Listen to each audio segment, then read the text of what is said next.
Assalamualaikum warahmatullahi wabarakatuh. Salam sejahtera bagi kita semua dan salam kompeten. Berjumpa lagi di channel pembelajaran UBP Karawang, masih pada mata kuliah Sistem Informasi Penjualan Online. Di pertemuan kali ini saya akan bahas terkait dengan Future Product and Information. Ini merupakan lanjutan daripada pertemuan sebelumnya, yaitu tentang infrastruktur e-commerce. Baik rekan mahasiswa dimanapun Anda berada, selamat menyaksikan video pembelajaran kami.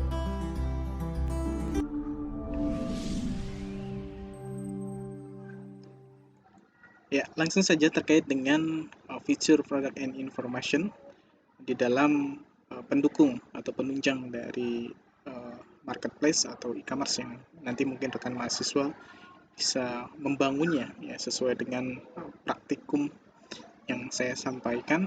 Ya, mudah-mudahan nanti rekan mahasiswa bisa menjadi sosok startup ya yang membangun marketplace pribadi sendiri. Baik, langsung saja. Di feature and product ini tentunya kita akan lebih mendasar lagi, yaitu terkait dengan desain produk. Desain produk atau adalah salah satu kreativitas ya dalam memecahkan masalah dengan para target yang jelas. Dalam hal ini, sebuah desain pada layanan atau barang produksi tidak hanya sebuah rancangan di atas kertas, ya bahkan berkala ya, namun lebih mengutamakan proses dari awal hingga akhir dengan melibatkan rancangan, gagasan yang harus diwujudkan serta memiliki nilai estetiknya yang tinggi.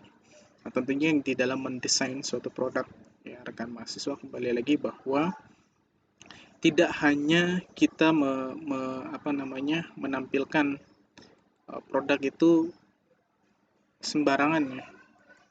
Jadi tidak sembarang mendesain ya, harus ada filosofinya di dalam desain tersebut dan juga tentunya agar lebih interaktif ya. Nah, berikutnya kunci daripada desain produk.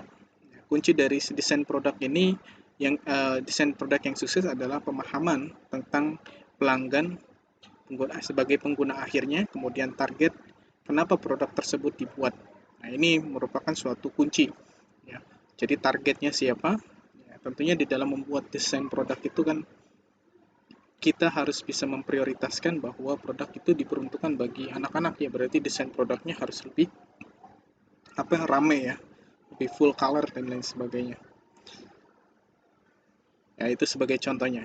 Berikutnya, desainer produk berusaha memecahkan masalah nyata bagi orang-orang nyata dengan menggunakan empati dan pengetahuan tentang kebiasaan, perilaku, frustasi, kebutuhan, dan keinginan calon pelanggan mereka. Ya, begitu. Nah, ini juga menjadi suatu triks yang memang agak sulit ya untuk diterapkan. Ya, biasanya harus ada tim ya yang berkolaborasi untuk menunjang kebutuhan-kebutuhan tersebut. Begitu. Lalu desain produk menurut para ahli. Ya. Nah, ini merupakan desain produk menurut berbagai macam ahli. Ya. Menurut Franklin, Gilmore, dan Thomas ya kan, pada 1999 juga memaparkan bahwa desain dari hasil produksi merupakan hal yang sangat penting karena hasil produksi baru dapat menaikkan 2 kali atau 3 kali omset suatu organisasi pada suatu waktu. Nah, begitu ya. Jadi bisa sampai menaikkan omset daripada produk tersebut. Ya, itu cuman dari gara-gara desain saja. Ya, jadi sangat berpengaruh sekali ya. Nah, kemudian menurut Bruno dan Margaret ya, di tahun 2006, desain produk adalah pengembangan produk atau barang yang dirancang untuk memenuhi kepuasan konsumen. Gitu ya. Lalu oleh Coulter dan Armstrong ya pada 2008, desain produk adalah konsep yang lebih besar dari sekedar gaya. Nah, ini lebih dalam lagi ya pemahamannya. Artinya, ya, gaya bisa menarik perhatian atau membosankan dan juga gaya hanya mendeskripsikan penampilan produk. Gaya yang sensasional selain bisa menarik perhatian juga bisa menghasilkan estetik ya, yang indah, ya, tetapi gaya tersebut belum tentu bisa membuat kinerja produk menjadi lebih baik. Sedangkan desain produksi bukan hanya sekedar penampilan luar. Desain produk adalah jantungnya sebuah produk.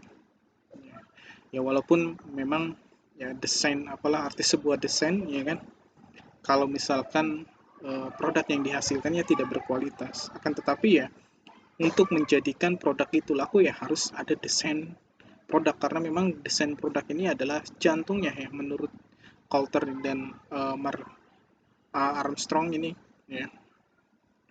Jadi ya kalau kita simpulkan bahwa desain produk ini sangat penting sekali ya demi keberlangsungan produk yang diproduksi oleh suatu perusahaan. Oke, berikutnya adalah kita masuk ke kesimpulan.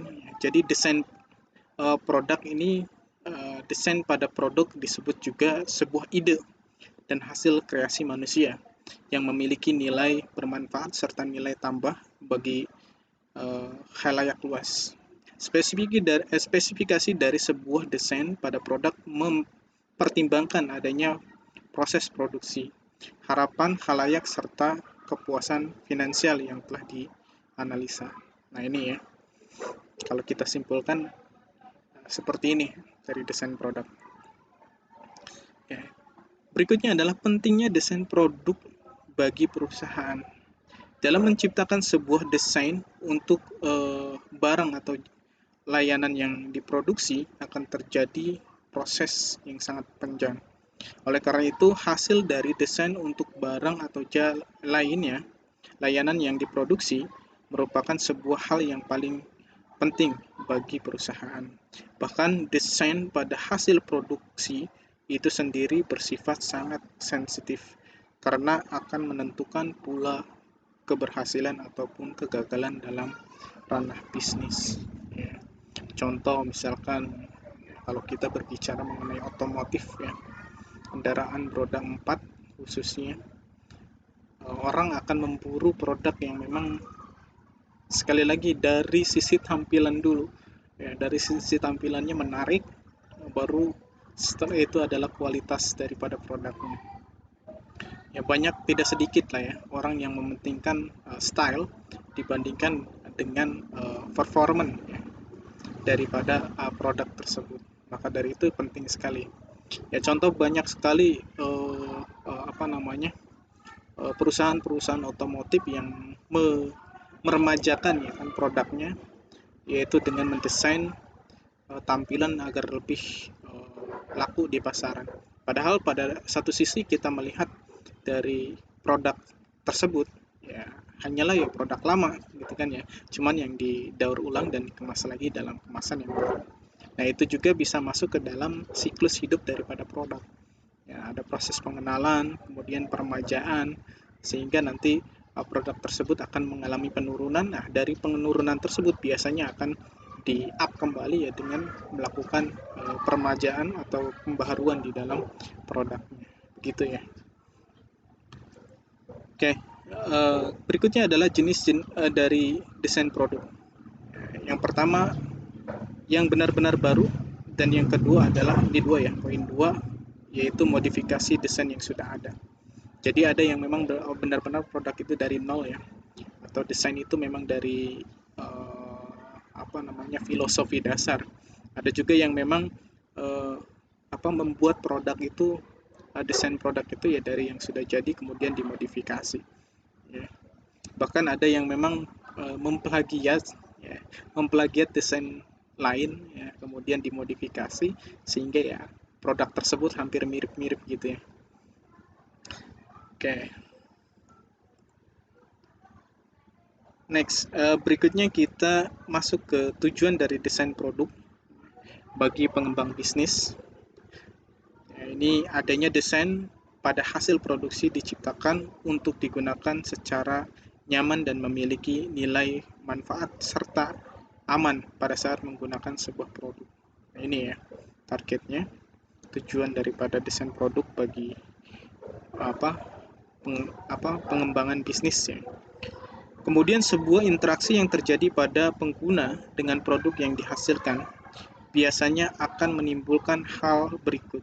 Apakah nyaman serta aman, adanya solusi serta manfaat serta berdampak positif serta emosional kejiwaan untuk mengatasi masalah pada pengguna. Adapun dari tujuan desain dari hasil produksi itu sendiri secara umum bisa dijabarkan sebagai berikut ini. Adanya hasil sebuah produk berkualitas yang memiliki nilai jual yang tinggi. Kemudian menyesuaikan kebutuhan konsumen dengan menghasilkan produk yang sedang tren pada masanya. Gitu ya. Nah, kemudian pembuat sebuah produk yang ekonomis ya, tanpa mengurangi kualitas serta nilai jual dan manfaat yang dihasilkan sebuah produk untuk meningkatkan pangsa pasar serta melakukan target kepada segmen pasar yang baru gitu ya. Ini tujuan daripada desain produk bagi pengembang bisnis. Jadi rekan mahasiswa jika ingin merintis atau menjadi pebisnis baru, maka ini wajib ya, tujuan ini ya wajib dan harus dicapai ya demi target pasar ya. Nah, berikutnya kita beralih ke fungsi desain pada produk untuk pengembang bisnis. Ada fungsi dari desain pada barang atau layanan yang diproduksi, yaitu sebagai identitas atau ciri dari produk itu sendiri. Jadi pelindung untuk produk dan pelindung untuk produk dan menambah nilai jual suatu produk. Serta itu nilai manfaat dari desain dari hasil produksi tentu menjadi hal yang dipertimbangkan oleh konsumen. Begitu ya, ini kadang-kadang kalau kita melihat produk ya, yang meyakinkan dalam kemasannya, tentu konsumen akan jauh lebih memilih yang baik ya. Contoh misalkan ada produk yang memang dikemas oleh home industry, padahal produk itu misalkan dari segi ya, misalkan kita ambil contoh adalah produk makanan, dari segi rasanya mungkin produk itu sangat jauh sekali ya dengan produk-produk yang dipasarkan di minimarket misalkan, yang memiliki label produk yang sangat-sangat lebih profesional ya, dibanding dengan produk-produk yang sifatnya adalah UMKM begitu ya. Nah, orang juga akan jauh lebih percaya dan tertarik dengan produk-produk yang sudah terjamin. Oke. Berikutnya adalah fungsi desain pada produk. Yang pertama adalah menjadikan konsumen puas akan pelayanan, dan yang kedua adalah faktor penentuan sebuah kesuksesan dari suatu produk. Nah, ini ya, menjadi kepuasan pelanggan, kemudian bisa juga menjadi penentuan sebuah kesuksesan ya, suatu produk tersebut. Ini dua fungsi awal. Kemudian fungsi berikutnya adalah meningkatkan penjualan. Kemudian desain pada produk yang keempat adalah desain pada produk meningkatkan kualitas perusahaan. Yang kelima adalah peningkatan dalam pengembangan bisnis.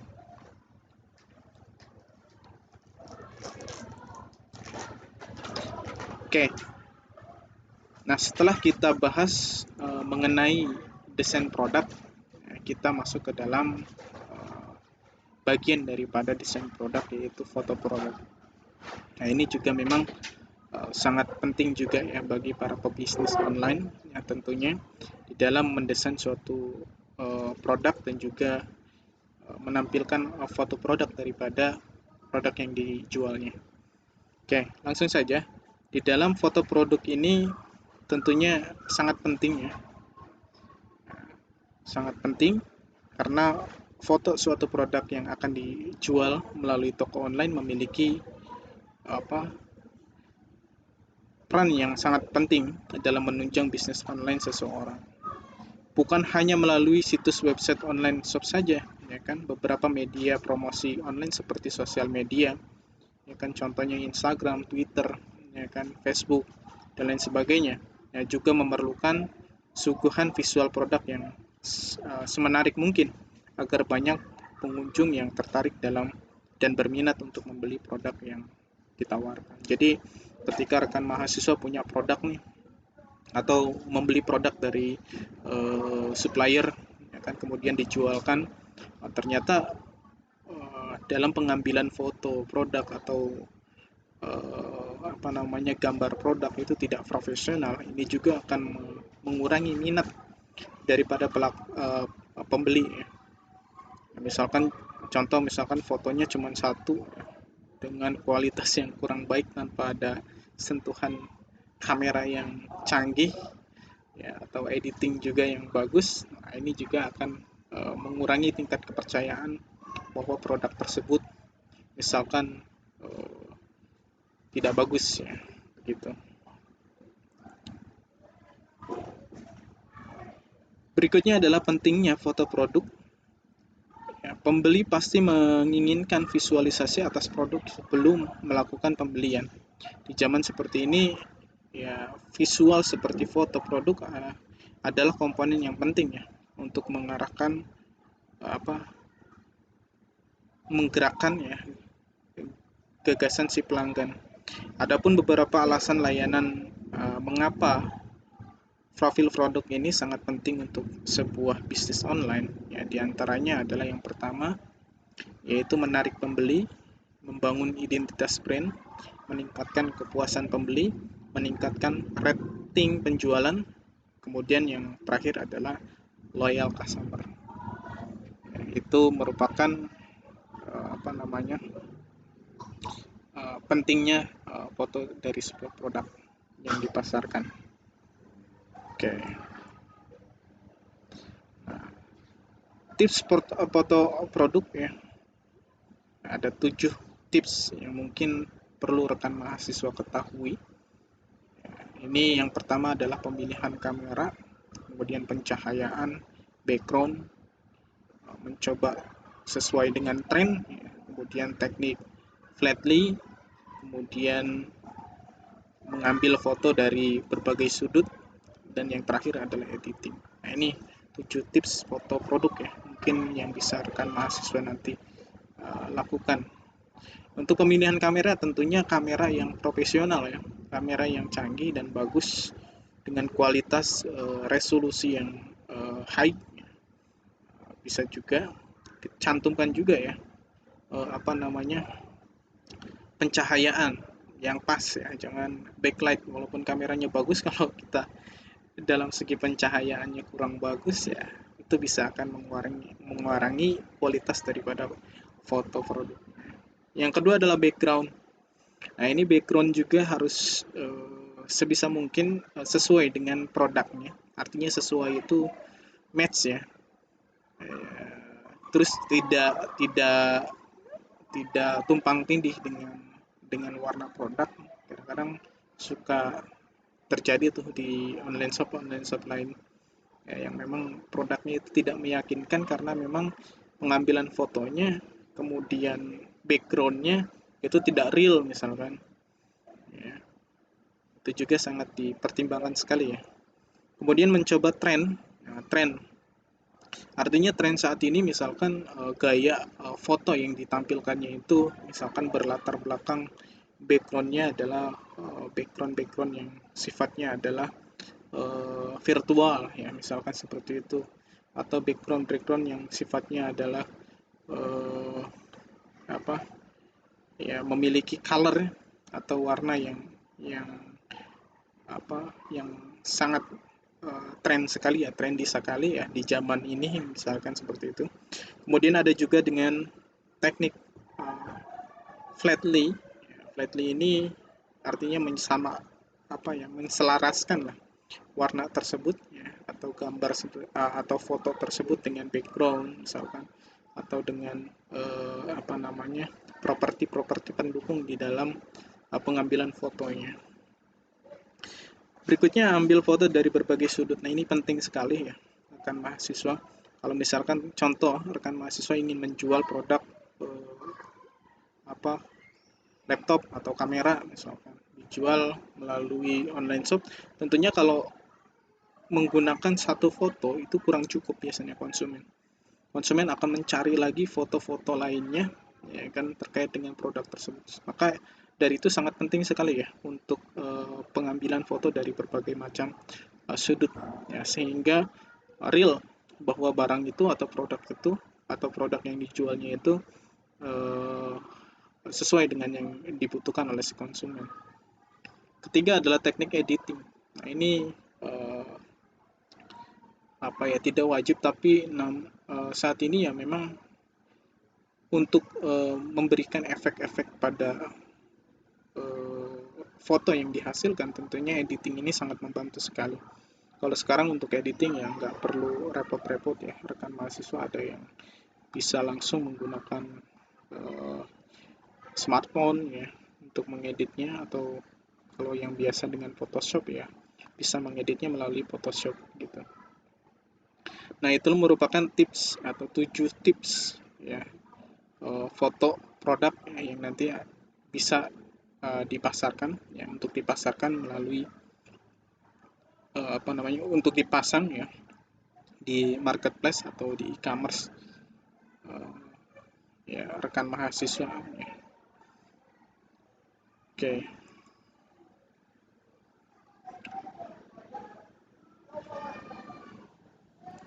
Oke, baik rekan mahasiswa, sampai di sini dulu ya perjumpaan kita terkait dengan desain atau foto produk dan information.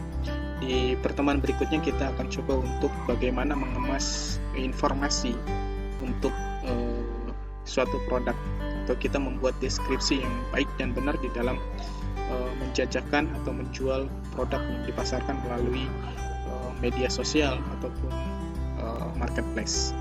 Ya, semoga bermanfaat.